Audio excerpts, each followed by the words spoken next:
Good evening, everyone. President Obama today went to Capitol Hill to lobby Democrats in Congress for support of his $3.5 trillion budget. After the closed-door meeting, the president would only say, quote, "It went great." White House Budget Director Peter Orszag says the House and Senate budget measures are 98% in line with the president's plan. But congressional Republicans criticize the White House for too much spending and large tax increases on the wealthy. They're planning a series of amendments aimed at freezing most domestic spending. Well, as President Obama works to pass his budget, his job will be complicated by a big change in the government's math. Based on numbers from the president's budget and the Congressional Budget Office, it appears that the era of large Social Security surpluses is over. Darren Gersh examined the numbers and found that Social Security's finances are facing the same headwinds hitting the overall economy. The Great Recession has brought great changes to Social Security. With unemployment rising, analysts say there are fewer workers paying into the system, pushing Social Security payroll tax revenues down. In tough economic times, disability claims also tend to rise, and more workers retire early, driving up benefit costs. And remember those high energy prices of last year? They raised energy and food costs, boosting payments to beneficiaries in a 5.8% cost of living increase. That's the largest in 25 years.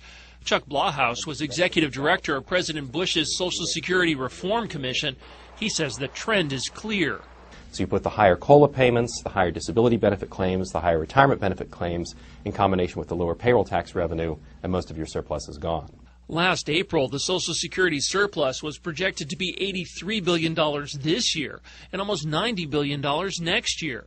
Using figures from the president's budget and the Social Security actuary, Nightly Business Report calculates this year's surplus is now likely to fall to $30 billion and $27 billion next year.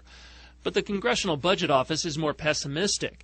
It expects the surplus will be $16 billion this year, but only $3 billion next year.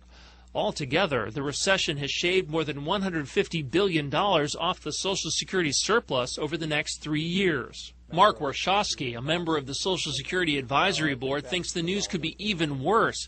He says the economy is now weaker than the program expected, and it's likely benefits will exceed tax revenues this year for the first time in a quarter century. The margins are so small that even small changes in the economy, small changes in the way the program is operated, could easily put it in a deficit situation.